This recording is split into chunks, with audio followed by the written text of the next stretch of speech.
Happy New Year? It's a question right now. Welcome back to Punching Up. I'm still Maya May, and I'm still hosting this show, even though 5 minutes ago my carbon monoxide detector kept chirping because I am only about 4 miles away from the Palisades fires. So I questioned whether or not we should actually do a show today, but decided that when there is chaos, it's important to talk about all of the underlying issues that have led to that chaos. If you would like to help people who are in the Palisades, you can help victims of the Palisades fire. Please look at that information there. And if you can, that would be great. If you could also help stop the flood of disinformation that is all across the internet right now, that would be amazing as well, because it's incredibly disheartening to know that people are losing their homes. My daughter's school is affected. And knowing that people are in pain right now, and people are once again, similar to what happened in North Carolina, spreading misinformation and disinformation. And this is not what we had hoped for going into the new year, none of us. But we have to persist and move forward and through this. So I have something I want to talk to you about tonight, and I've decided that we are just going to spend some joyous 30 minutes together, regardless of what's going on. Like, if this is like the Titanic sinking, this is us playing the orchestra, because we need to have moments, space, time, where we're not feeling like everything is a total cluster, which right now, everything is a total cluster. And when things are a cluster, I focus on my habits and discipline. I went to the gym today. I couldn't go to boxing today. There's the chirp. So if I pass out, no, I won't. I didn't go to boxing today because it was right there in the evacuation zone, so I couldn't do boxing.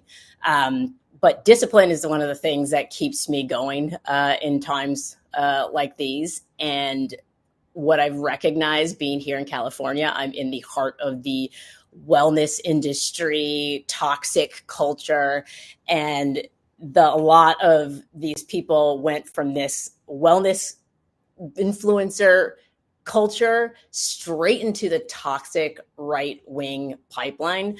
And I want to talk about it because I think it's really important for people to understand the mindset that a lot of the gym culture has, the Joe Rogans of the world, the Andrew Tates, the RFK Juniors, and it's important to understand them even more so now because they won temporarily, but they won. So my guest tonight, who I'm really excited to bring on, is somebody who every time I see one of his posts on social media, I'm either thinking, laughing, smiling. He is incredibly intelligent, smart, funny, all of those things, but he also has amazing glutes and pecs and spends maybe more time in the gym than I do. We're going to find it out. So you might know him as werewolffbarmitzvah. I'm going to bring him in right now. And I know him as Judah Elias. And he has built a huge social media following, talking about gym stuff, but now also talking about politics. And Judah, you're getting your PhD right now in political science, in politics at Duke. So thank you so much for coming on Punching Up right now when everything is totally crazy and you could just be in the gym. I just left the gym. But yeah, thank you for having me. Thanks for doing this despite the fact that your state is on fire. That's really amazing. So if anybody decided not to go to the gym today, your excuse was not that good. I was going to say, yeah, I was like, there's literally never an excuse to not go to the gym, in my opinion, personally, especially when things are going poorly, because otherwise for me, I find I like sputter out of control if I don't give myself that like endorphin, dopamine, discipline, focused hit right in the morning. Are you the same way? Oh yeah, absolutely. Like, I mean, it's not a matter of an excuse anymore. I look for excuses to skip my rest day. That's something that people don't don't get. Like there, you have to get over this hump initially where it's hard, but after a while it becomes something that you just don't want to miss. Yeah. But I don't it want to takes call time to that an get there. addiction, but in many ways, it's one of the healthiest things that I can think of being addicted to. But for everybody who is trying to put together a plan right now for the New Year's, if you're putting together a New Year's resolution, know that it is discipline, and that is what I want to talk about tonight. So, Judah, you were first. You're actually let's throw. I want to put a clip up first of your political stuff. I also want to put up a clip of your glutes, but Elon Musk was the heir to an emerald mining fortune. Donald Trump's father gave him $100 million so that he could go bankrupt 20 businesses. A system that protects and entrenches those kinds of people is not a system that benefits you. So a lot of what you're talking about is a realness that people who are used to gym culture and probably used to your original content are kind of thrown off by. Can you talk a little bit about how you decided to just merge your worlds? Yeah. So, I mean, I started this whole social media thing as a side hustle because I'm in grad school and it doesn't pay well. So, I was just like basically building a following off of my body and off of making these stupid little relatability porn kind of things where people just like latch onto it and laugh at it. And then you get followers that way. And then once I had amassed a certain amount and we were coming into this election, and I'm pretty sure that I knew that Trump was going to win long before many other people were willing to accept that. And so I saw that coming, and I just like, I have this platform. What am I doing? Why am I continuing to just like pump out this useless stuff when I could talk about things that matter, things that I'm studying, things that I've dedicated my life to? And I was really afraid for a long time that I would alienate people if I started getting political or whatever. I was really afraid of losing followers because I had built it on my butt. And but I just decided one day that it was time, and I shifted hard in that direction. And I mean, there was an initial drop off, but ultimately it ended up being a net positive. People seem to like the fact that I am going in this direction, talking about things that are really happening, and I'm really grateful for that. Because now that Trump is going to be president, I pretty much don't have a snowball's chance in hell of getting an academic appointment because I studied race and gender politics, and that's the first thing on the chopping block. So the side hustle became the career, and that's sort of where we're at now. Well, thank goodness you do have great glutes, because I think the side hustle, I myself am thinking of getting an OnlyFans. People don't realize, because I don't post too much content of my abs and my biceps, but they're pretty good. I just want to say, and I wanted to have a clip of me in the gym for tonight's show just to impress you and viewers, but didn't have time to because everything's on fire. So Nice. That's how that went. So you said you knew that Trump was going to win. Now, is that because you're from North Carolina? What gave you that inkling that you thought he was going to win? It was just existing so much on the internet and in these digital spaces, and like seeing comments and seeing interactions from people that you would expect to be like predictably left voters, predictably Democrat voters, either being incredibly disaffected, really not engaging at all, or actually trumpeting this idea that we'd be better off with Trump. And some of that is from the hard left in this like sharpening of antagonisms, Leninist kind of thing, where it's like, well, we might as well just like pull back the curtain and let things get really bad, and then we can have a revolution or whatever pipe dream it is. But some of it's just people are sick of Democrats not responding to the needs of the working class and being constantly distracted by other things and letting Republicans define them. And there was no, from what I could see, no real ground enthusiasm for the Democratic campaign the way that there was for Trump. People voted for Trump. People didn't vote against him enough. which is what Democrats were hoping for. But I mean, Israel and Gaza and a lot of that had something to do with it, dampening turnout. But it was really clear for early on for me that it was like, well, one of these people is running a campaign that people are getting behind, and one of these is running a campaign that is, in opposition. And that's typically just not a winning strategy. You have to tell people something you're going to do for them. And that message didn't get across. We're not saying that Kamala didn't say things like that, but that message just didn't get across.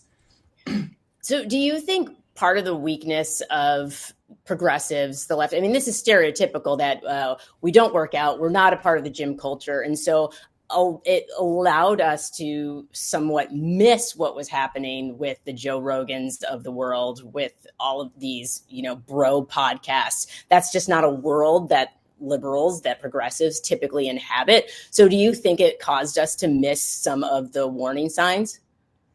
Yeah, sure. And also we've been really bad at messaging to especially like young men who are in this whole, because a lot of the reason that the right is so successful with them is because there's a natural gravitation between toxic masculinity and gym culture. And the left has been systematically pathologizing masculinity for quite a long time. And we just have to be able to reformulate what masculinity means. And in order to, because I mean, like, this is new. This is not how it's always been. Like, the revolutionary left used to be painted as very, hyper masculine. It was True. Working class muscular people who were the vanguard of, the Bolsheviks or whatever. But somehow the Republicans, this, entrenched conservative, corny rich people party, has been able to co-opt this masculine energy and paint the left as this effeminate, weak, ineffectual sort of movement. And there's got to be a way for us, because like masculinity is also about protecting people. That's right. Standing up to bullies. Like, we have to be able to weaponize that kind of energy in order to get these people to vote left or to, join the movement. So you have more insight into this than I do, because you are a wellness influencer. I don't want to go a wellness influencer, but you're like a gym bro, glute.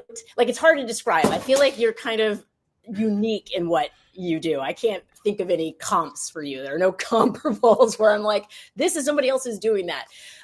Do we need more on the progressive side? Because I feel like we do. And we joked about it a lot when Meta started restricting and shadow banning political content. A lot of political content creators, myself included, joked that, we'll be fitness influencers now. I'm just going to post pictures of my shoulders. But do you think it's crazy to me that this might have to be a strategy going into the next election cycle? But is it? I mean, I Hassan Nabi said this already, that I don't think we're going to be able to podcast our way out of this. But I think that it is important to be able to mobilize and weaponize this, because like these people that the left are missing out on, it's not only that it's a voting block. It's not only that there are people that will show up and cast a ballot. It's that they're extremely influential over their entire generation. Like not just the Joe Rogans, but like millions of influencers on TikTok all the time. And they have been alienated from the left, from progressives. And we're seeing the results of that. Like, no one expected Gen Z to be less liberal, less progressive than millennials are. But the part of the explanation for this is this kind of pathologizing of masculinity, because like when you go out and you operate in this society, it's very clear, like, despite what everybody might be telling you, that, being a big muscular bro or whatever gets you things. It's a kind of power. It's something that gets you ahead in society. And like, then the left tells you, like, that's something that you should not want. It's you putting these people in a position where it's like you're being punished for pursuing something that society rewards. And then it makes the choice really easy for them, because then this other party is telling you, no, that's good, that's great. It's good that you're being valorized for this or glorified for this. And so then, they can join that team. It's a missed opportunity to not, because it would be so easy. Right-wing politics, conservative politics is corny. It's your grandpa's politics. Why are you defending billionaires? That's they're not helping you out. So do you think, you mentioned the co-opting of the gym industry, and I feel that way too. I look at, there are the true believers for sure, but when I look at the RFK Juniors of the world, or even there's people that I follow, I see the Jocko Willinks, which we're going to play a clip, but then there's also David Goggins, who was speaking out on behalf of trans rights at one point. And they both fit in that same world. So I want to play the Jocko Willink clip. I'm pumped about the Def Reset. Yeah, it really does help people out. People get in shape, they lose weight, they improve their diet, they improve their life, they get more stuff done. I mean, it's just awesome. It's starting January 1st. There's little protocols you have to follow if you're doing the discipline equals freedom reset.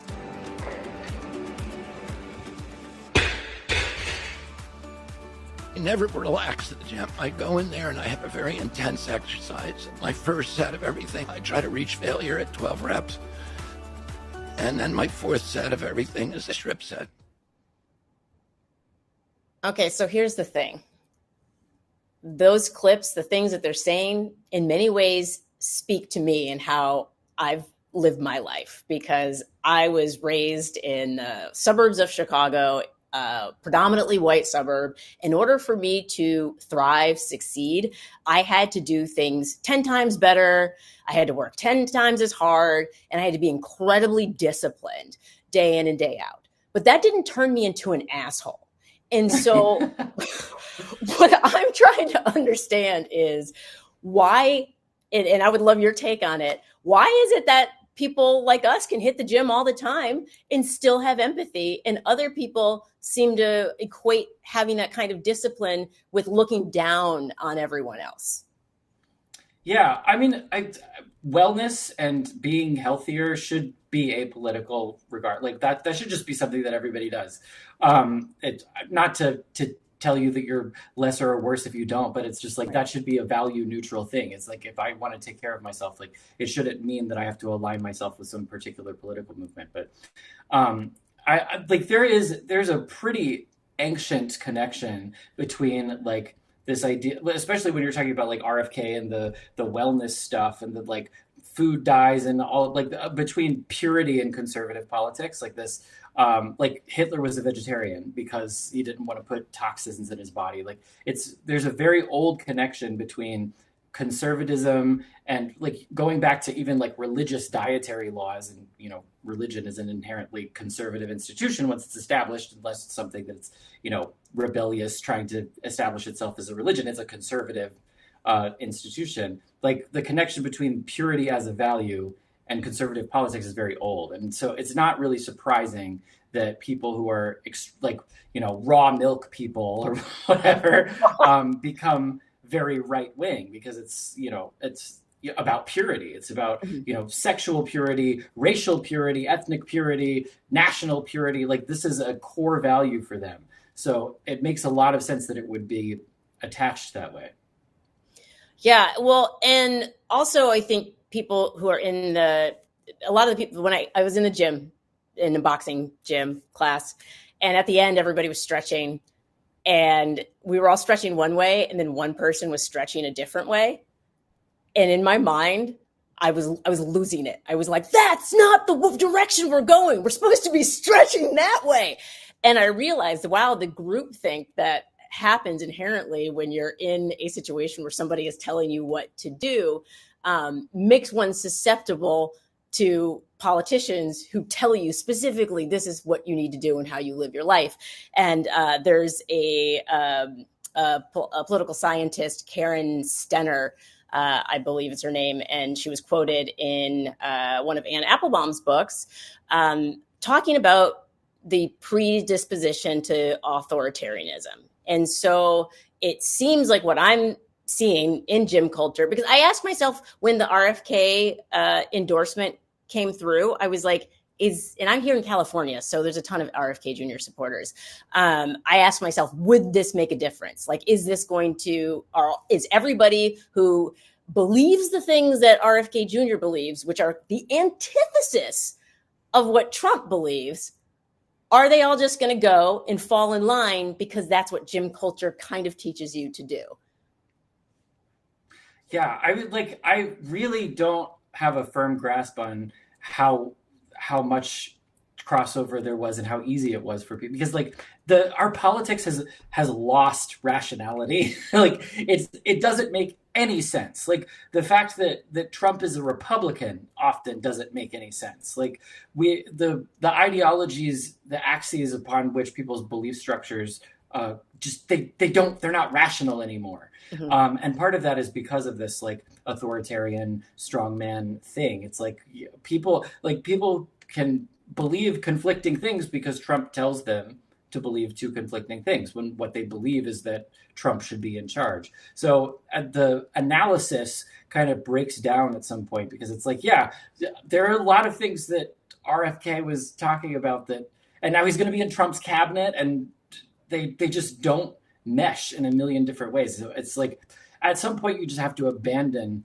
trying to make sense of it, because it doesn't make sense. It's what it is strongman politics. It's global fascist period of authoritarianism, and so your beliefs are malleable depending on who's in charge. And who's in charge right now coming into office? And I'm like, let's see.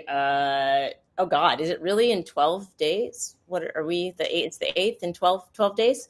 Cool. Yep. All right. I'm fine. And that's the thing. I'm not fine. I do all of the things so that I can be fine. But knowing that we've got wildfires burning all, throughout California, North Carolina, where you're at, is still in recovery. So I want to shift to future. We've diagnosed what we think may have gone on. Going into the future under these circumstances that are incredibly difficult to work through, how do we shift the conversation and take back the narrative from the people who are creating this mass disillusionment, confusion, and that's across the board from climate science? Nobody believes in science anymore. So where do we go from here?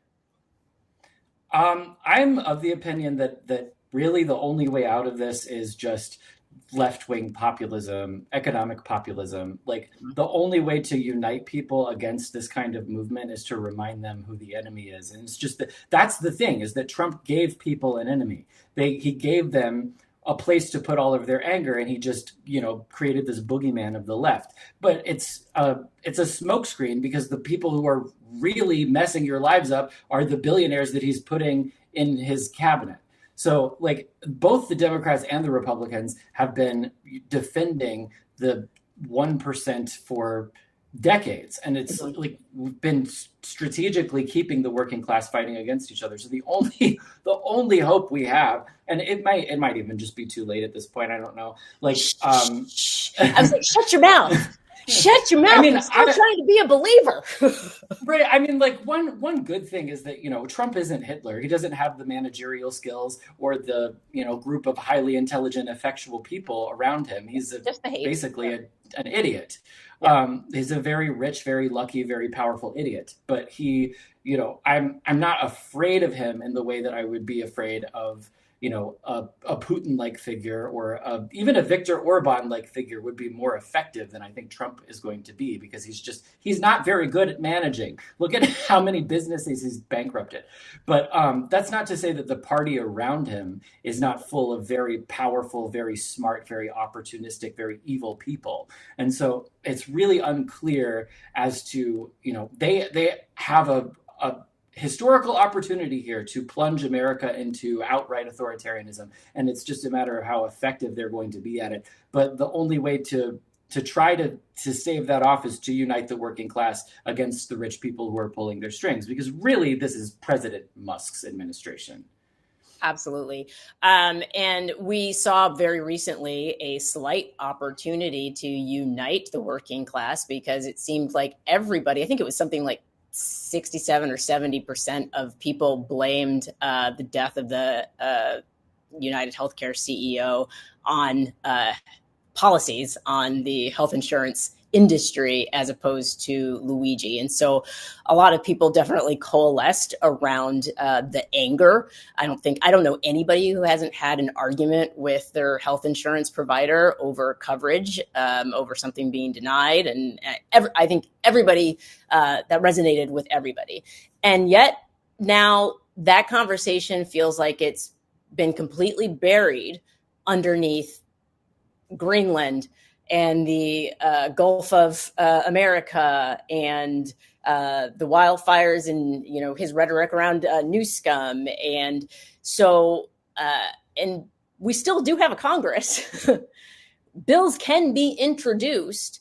And so where do you see, and this is what I'd like to see, is more influencers, more people who might not necessarily have been talking about their politics online, urging people to write to their congressperson and say, hey, I'd like to see a bill on the table. I'd like to see something, anything to show that we are actually resisting.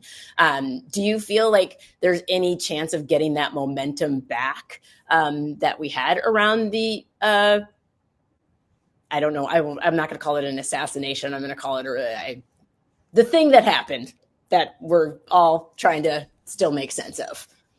Right. Well, part of that depends on whether more things like that happen. Not that I'm encouraging that, but we would never encourage that. We would never encourage that. But no, this is what they do. If there is ever a point at which the working class looks like it's creating solidarity with themselves within itself, with, the left and right look like they're in conversation with one another, the curtain gets pulled back a little bit, they start to see who the enemy is. This is exactly what they do: divide, distract, and confuse, like that. So just put Trump out there and say something outrageous so that everybody's talking about that. We're just going to see that over and over and over again. And so what we have to do is to not shut up about it, is just to keep talking about it, keep staying on them, keep reminding people who the enemy actually is. And the fact that we don't have universal health care in the richest country in the world is insane. And people should be talking about how insane it is. Like, the fact that people can go bankrupt over emergency surgeries that would be free in almost every other country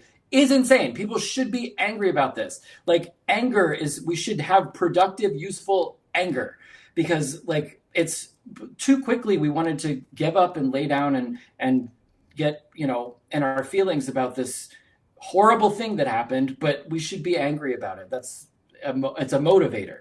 No, absolutely. And I lived in Argentina for 8 years, where there is universal health care. And I can tell you the amount of stress it relieves from your body, from your system, to know that you can just go to the doctor because you don't feel well. They even had doctors that come to your house. Like, they're not the best doctors, the ones that like the delivery doctors. They're like the ones that got C's in class, I think. But they come to your house and they take care of you. And that's important.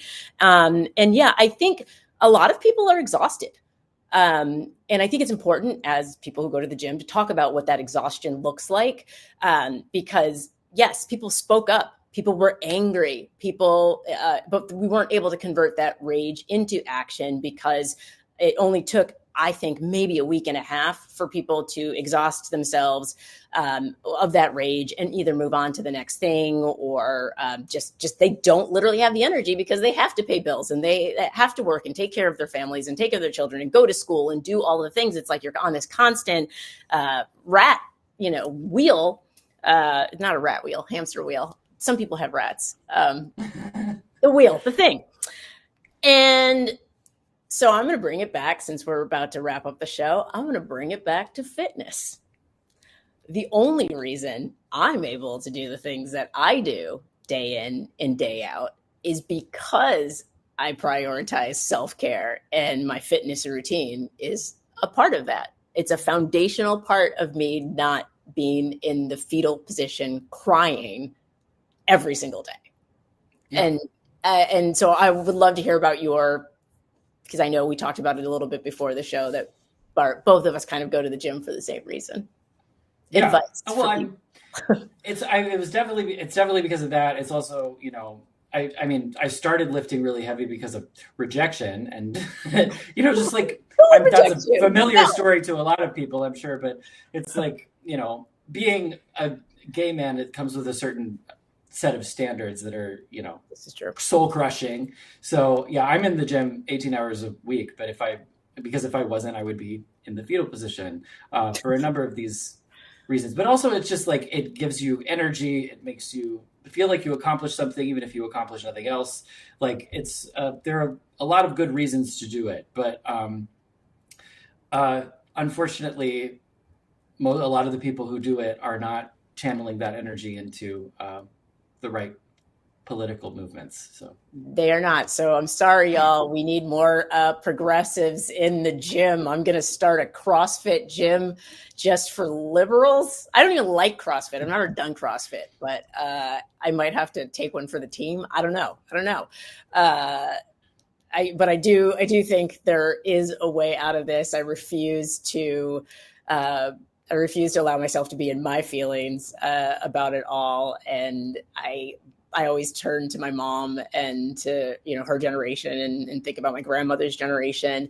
And if they hadn't have fought, we wouldn't even have the opportunity to be fighting. And so I think, yes, the world's more complex now, and they didn't have social media or widespread media pushing all of this disinformation in their face that they had to battle against. There was a shared truth and facts. And so, yes, we're battling in a different world, but I refuse to give up on us, because I go to the gym, and that's what happens when you go to the gym. You refuse to give up. Yeah. I mean, I do think that there's a way out of it. I think the way out of it is infiltration. Republicans did it. The hard right did it with the Republicans. Tell me more. I mean, I just think that you have to take that same. The problem is that the hard left people that I talk to, the people who are really politically activated on the left, have just lost faith in electoral politics in general. They just don't think. They think that that everything is so screwed up, everything is so captured, everything is so corrupt that elections are not going to do anything. So they're just, waiting for something much worse that I don't think most of us want to experience in our lifetimes. I don't think we're there yet. I think that we can take the battle plan that Republicans used to, push their party into fascism, and we can do the same thing in the other direction. But what that means is that all of those people who are politically activated and disaffected have to get involved in politics. We have to, primary and elect people that the DNC does not like, and we have to not let the DNC stop it from happening. So it's a hard road, but I think it is possible, as long as, we don't just throw our hands up and let fascism take over the country, which is the other option. And it's a very possible reality that we're looking at. Yeah, and I think it's important for people to face that reality squarely. So I'm glad that you said it. I think people are saying it more often now because it is right in our faces.